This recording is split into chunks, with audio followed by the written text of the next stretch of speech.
En el capítulo anterior, Braulio, acompañado de los 3 pequeños hermanos, atravesó la montaña rumbo al castillo de Oberon. Pero en su camino se alzó un lugar maldito, el cementerio de las penumbras eternas, un sitio donde incluso los vampiros más antiguos temen ocultarse. Ahí, Braulio aguardaba con furia el arribo de Arcadio, el más leal de los hombres lobo de Oberon.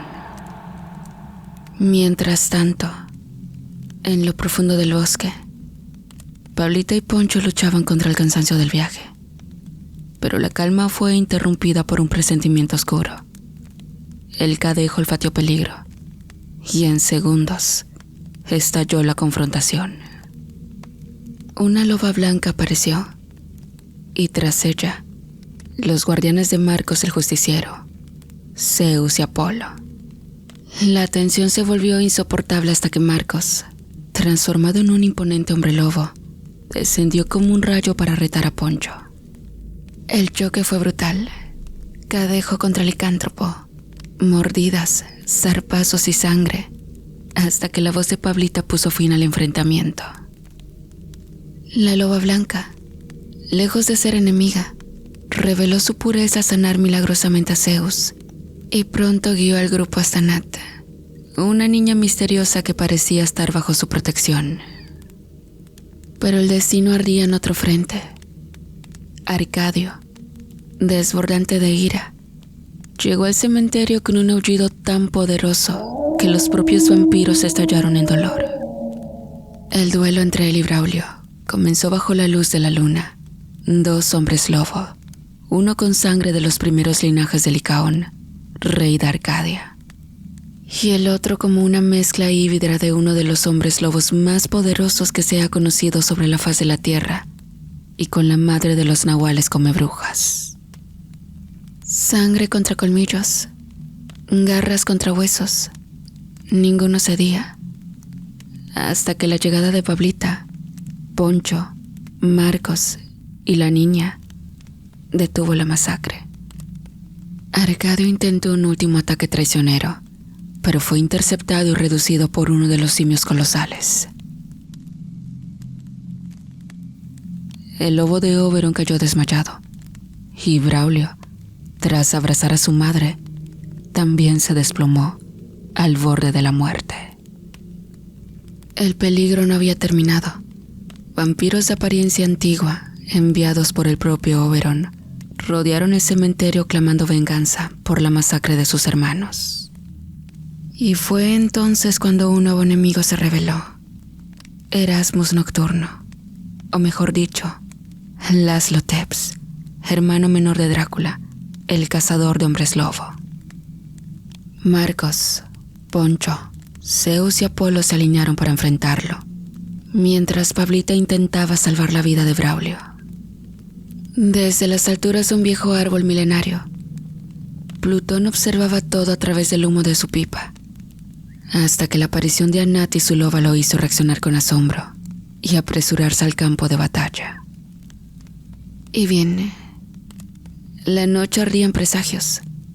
¿Sobrevivirá Braulio a sus heridas? ¿Podrá Marcos enfrentar al cazador de licántropos más temido de la historia? ¿Y quién es realmente la pequeña Nat, capaz de alterar la calma del propio Plutón? La respuesta, a continuación en esta maravillosa entrega de los nahuales come brujas. Marcos, en su imponente forma de bestia, lanzaba un humo abrasador que se colaba entre sus fauces, mientras un susurro gutural se le escapaba casi inconsciente, producto de su furia contenida. Por un momento, varios recuerdos inundaron su mente, como si se tratara de una película en la que veía a los de su especie asesinados, aldeas enteras quemadas con pedacerías de los licanos por todas partes, y los sobrevivientes hablaban con llanto incontenido de un nocturno con un poder descomunal. No podía creer que frente a él tenía al asesino que siempre había jurado destruir, Laszlo Tepes, o mejor conocido como Erasmus Nocturno, portador de la misma sangre del mítico vampiro, Drácula. ¿Qué ocurre, lobito? ¿Acaso estás molesto? Dijo Erasmus pálido, de larga cabellera y colmillos tan afilados que brillaban con el reflejo de la luna. Marcos dio 2 pasos hacia adelante y un vampiro saltó sobre él, pero no pudo dar con su objetivo, pues antes de caer fue sujetado del cuello por Poncho, quien lo decapitó tan fácil como si el cuello del no muerto fuera una insignificante rama seca. A mí déjenme a su líder. Ustedes ocúpense de sus lacayos, pero por favor, háganlo sufrir. Dijo Marcos, a lo que Poncho, Zeus y Apolo ladraron, en clara señal de que habían entendido lo que el hombre lobo les había dicho. Frente a ellos, Erasmus, con una sonrisa confiada dibujada en su rostro, asintió, y en ese momento, a una velocidad sorprendente, un numeroso grupo de vampiros se lanzaron sobre Marcos y sus amigos, quienes también corrieron para iniciar la batalla. Marcos destruía nocturnos con simples golpes. Nada que se le pusiera en el camino podía interceder ante su evidente pelea con el líder de los vampiros. Marcos y Erasmus se observaron por un instante, midiendo cada movimiento del otro. La luna iluminaba sus figuras, destacando músculos tensos, colmillos relucientes y ojos que ardían con la furia de una pelea esperada por siglos. ¿Acaso crees que puedes detenerme, bestia? Dijo Erasmus con una voz que retumbaba como campanas en un cementerio, mientras su capa negra ondeaba con el viento de la noche. No subestimes al que protege lo que ama, gruñó Marcos, sus fauces exhalando humo ardiente que se mezclaba con el frío nocturno. De repente, ambos se lanzaron al ataque. Marcos avanzó con una zancada brutal, su garra desgarrando el aire y haciendo añicos ramas de los pinos centenarios. Erasmus esquivó con rapidez sobrehumana, moviéndose como si flotara, y al mismo tiempo hundió sus colmillos en el hombro de Marcos. La sangre brotó de golpe, roja y caliente, pero el hombre lobo rugió, arrancando el colmillo del vampiro de un solo golpe. Tu fuerza es impresionante, pero insuficiente, dijo Erasmus, limpiándose la sangre de su boca con la punta de su guante, mientras sus ojos brillaban con un rojo intenso. Y tu arrogancia será tu perdición, respondió Marcos, lanzándose nuevamente, esta vez con un giro que rompió la tierra bajo sus pies. Sus cuerpos chocaron con un estruendo que retumbó en el bosque. Marcos hundió sus garras en el pecho del vampiro, pero Erasmus impulsó hacia atrás, liberándose, y con un giro inesperado, arañó el rostro del lobo, abriendo una profunda herida que sangraba profusamente. Marcos huyó, más de dolor que de miedo, y su pelo se erizó, la furia aumentando su fuerza y velocidad. No pienses que me detendrás con heridas, gruñó, lanzando un poderoso zarpazo que Erasmus apenas esquivó. Perfecto, así me gusta, furia pura, exclamó Erasmus, riendo con un eco gutural mientras saltaba sobre Marcos, hundiendo sus garras en su espalda y arrancando un pedazo de carne que dejó un rastro de sangre en el suelo. Marcos se sacudió violentamente y con un salto brutal golpeó a Erasmus contra un árbol. La madera se partió bajo el impacto y la fuerza del choque hizo que ambos retrocedieran unos pasos, respirando con dificultad, pero con la misma ferocidad. Eres fuerte, más de lo que esperaba, dijo Erasmus con cierto respeto, aunque su sonrisa arrogante no desapareció. Y tú eres igual de peligroso, pero jamás dejaré que lastimes a los míos, respondió Marcos, reuniendo energía en sus patas traseras y lanzándose con una velocidad sobrehumana. El choque siguiente fue devastador. Marcos mordió el brazo del vampiro y Erasmus, lejos de retroceder, lo golpeó con una fuerza sobrehumana en la mandíbula, haciendo que el lobo retrocediera varios metros. La sangre brotaba de ambos, mezclándose con el polvo y hojas rotas del suelo. El duelo era feroz. Tal pareciera que el mismo bosque tenía de lo que allí podía ocurrir. «No te creas invencible», dijo Marcos, saltando sobre Erasmus con una garra apuntando directo al pecho del vampiro. «Invencible no, pero disfruto ver cómo luchas, lobito», respondió Erasmus, esquivando y hundiendo sus colmillos en el cuello de Marcos. La sangre brotó, tiñendo su hocico, pero Marcos reaccionó con un brutal movimiento de cabeza, liberándose y lanzando al vampiro contra un grupo de árboles. El impacto fue monumental. Erasmus rodó por el suelo, levantando hojas y tierra, y se reincorporó inmediatamente, mostrando una resistencia sobrenatural. Ambos respiraban con dificultad, pero ninguno cedía. Sus cuerpos cubiertos de sangre, sus ojos brillando en la penumbra, mostraban que estaban iguales en poder, pero ninguno podía dominar al otro. «Admito que eres digno rival, pero hoy será mi victoria», dijo Erasmus, preparando un ataque fulminante con ambas manos que relucían bajo la luz de la luna. «Hoy no», gruñó Marcos, lanzándose hacia él, interceptando cada movimiento con fuerza y precisión sobrehumana. Se golpearon con un intercambio brutal de ataques, mordidas y zarpazos.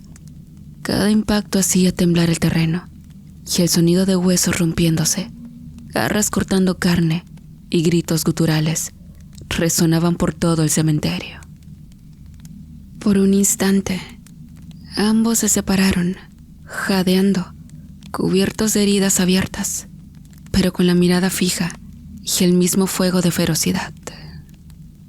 «Esto apenas comienza», dijo Marcos. «Y yo lo esperaba», respondió Erasmus, mientras se lanzaba nuevamente a la carga. A un costado de la batalla, Pablita intentaba reanimar a Braulio, el cual poco a poco comenzaba a palidecer, mientras su respiración se hacía cada vez más lenta. El comebrujas estaba muriendo. Algo similar ocurría con Arcadio, quien ahora en su forma humana se encontraba desmayado sobre el suelo, en medio de un charco de sangre. «No te vayas, hijo. Espera un poco más», decía Pablita desesperada.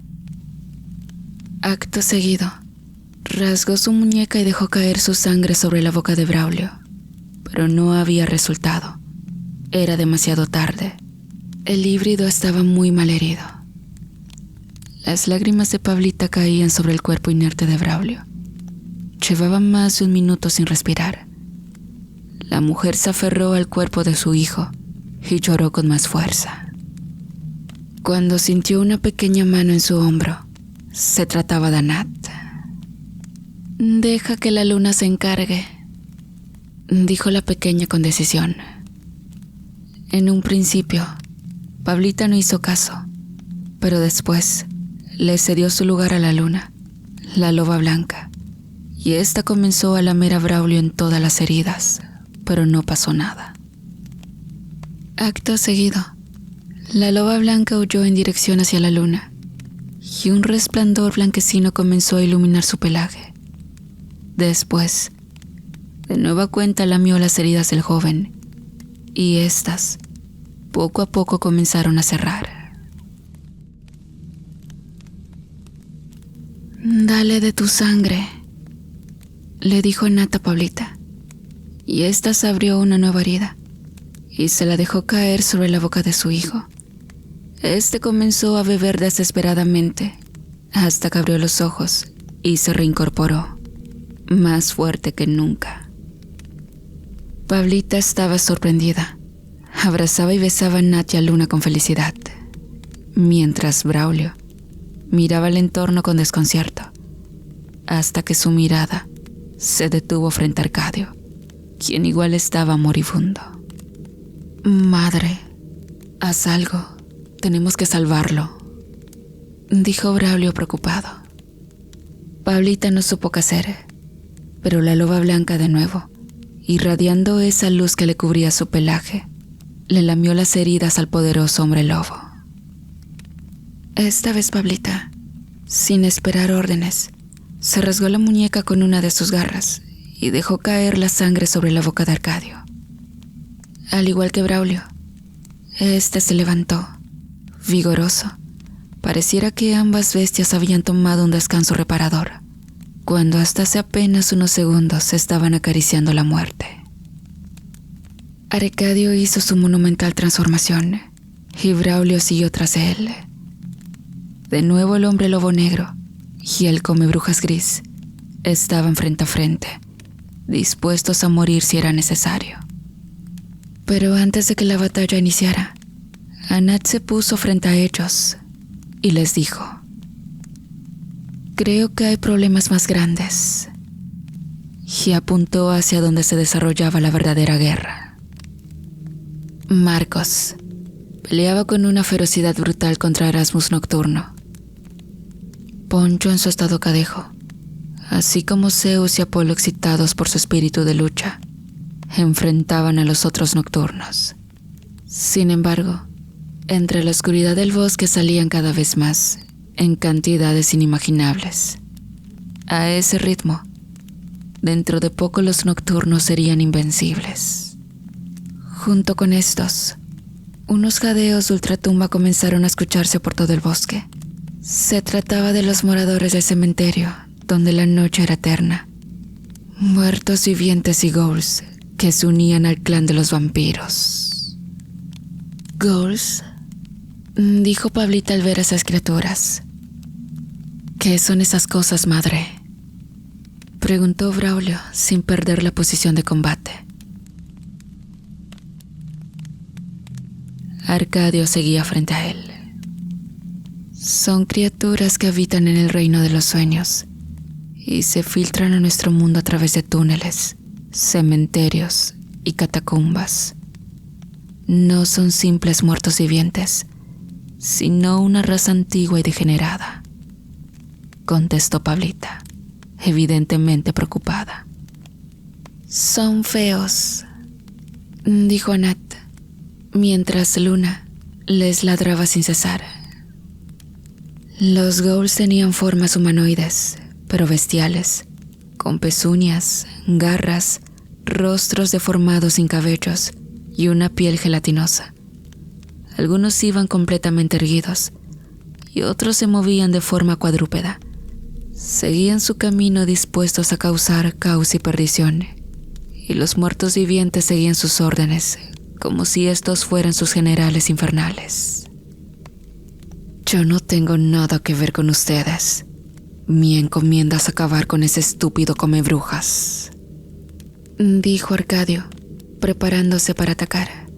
Pero en ese instante un ghoul se abalanzó sobre él, generándole una cortada de gran tamaño en la mejilla. «Creo que esas criaturas no son tus amigos», dijo Pablita. Posterior a ello, la mujer dijo con decisión: «Es momento que nos unamos a la batalla, o me temo que todos moriremos». Todos voltearon a verla. Algo pasaba con la comebrujas. Sus ojos se hincharon de sangre. En cuestión de segundos ya eran 2 lunas escarlatas, que fueron la última cosa humana en ella. Bajo la luz de la luna, su cuerpo comenzó a convulsionarse. No fue un quebrantamiento de huesos, sino una explosión de ellos. Su silueta se estiró hacia el cielo, grotesca y poderosa, mientras su espalda se arqueaba en una joroba de músculo y tendón que desgarraba su vestimenta. Su rostro fue lo más aterrador. Su hocico se extendió en un espasmo de agonía y poder, la mandíbula dislocándose para recomponerse en repleta de dientes como cuchillas dispuestas a triturar la carne podrida de los muertos vivientes. Donde antes estaba la mujer, ahora se alzaba una bestia come brujas de pura musculatura y furia ancestral, un monumento de ira y bestialidad. Su aterradora transformación fue sellada con un aullido descomunal, como si se tratara de una manada de lobos a la misma vez. Ahora, con esa forma descomunal, de un impulso que pareció hacer temblar la tierra, la enorme bestia se abalanzó directamente contra los contrarios, dejando a su paso pedacería de nocturnos, muertos vivientes y ghouls. Detrás de ella, se unieron en batalla Braulio y Arcadio, dispuestos a acabar con los monstruos.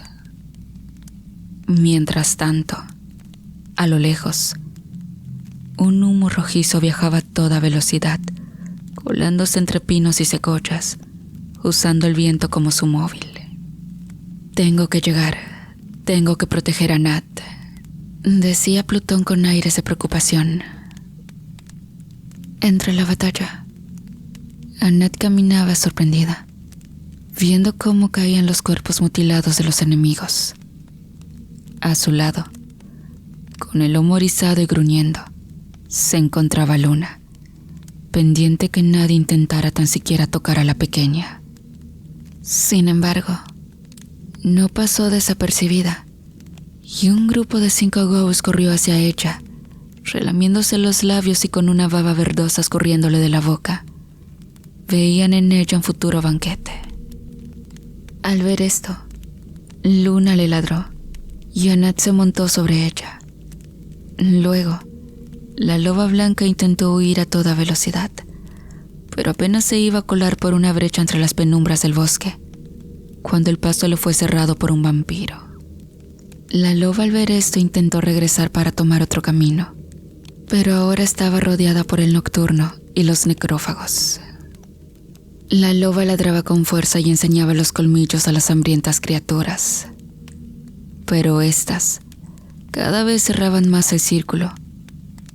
Uno de los ghouls tomó la iniciativa y de un salto intentó tomar a la pequeña Nat del lomo de Luna, pero un tronco lanzado como proyectil le atravesó la cabeza y cayó muerto ante la mirada atónita de los otros monstruos. A pocos metros, los 3 hermanos corrían transformados en simios colosales.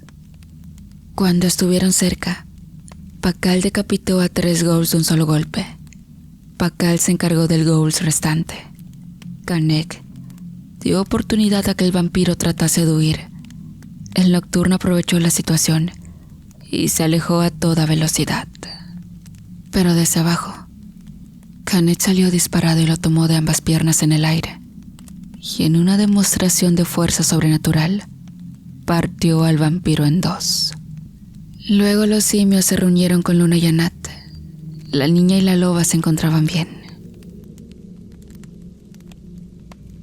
Sin contratiempos, los 3 hermanos se unieron a la lucha, y fue con esta incorporación que la balanza comenzó a inclinarse a favor de los aliados de la Comebrujas. No obstante, el grito de los ghouls comenzó a traer más muertos vivientes, así como también vampiros, quienes eran enviados por Oberon, quien miraba la guerra desde su castillo. La fuerza del mal, una vez más superaban por mucho a los aliados, y la derrota de los héroes se planteaba inminente. Y bueno, en varios planos de combate, los Comebrujas y sus aliados ya se encontraban cansados. Sin embargo, luchaban con coraje. La pequeña Nat miraba con preocupación lo que estaba ocurriendo, y de un momento a otro se viró hacia donde estaba la loba blanca y le dijo: Luna, es momento. La loba la miró y le lamió el rostro, situación por la que Nat sonrió. Posteriormente se posicionó mirando hacia la luna y emitió un aullido tan sonoro, incluso mayor a cualquier bestia de las que allí luchaban. El impacto de este fue tal que la batalla se detuvo. La facción de Erasmus solo miraba desconcertada. Lo mismo ocurrió con el grupo de Pablita. Al cabo de unos segundos, una estampida se escuchó en el bosque. Los árboles se sacudían, los pájaros salían volando asustados y poco a poco hicieron su aparición. Se trataba de lobos y muchos hombres que igual se convertían en hombres lobo al mirar a la loba blanca, como si supieran el motivo por el cual fueron convocados. Todas estas bestias se unieron en batalla y en cuestión de minutos acabaron con la horda de muertos vivientes, vampiros y ghouls. El único quien seguía con vida era Erasmus Nocturno, quien seguía encarnizado en batalla con Marcos el Justiciero. Como si se tratara de un truco de magia, el hombre sacó unos polvos negros de su capa y lo explotó contra el suelo. El espacio donde él se encontraba quedó oscuro en su totalidad, hasta que después de algunos segundos el humo se disipó, pero el vampiro ya no estaba, había huido.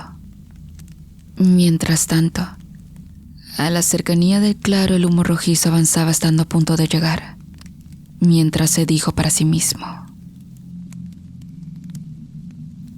Loba Blanca, mi querida reencarnación de la luna, ha convocado a todos sus hijos para proteger a Nat, la reencarnación de la Madre Tierra.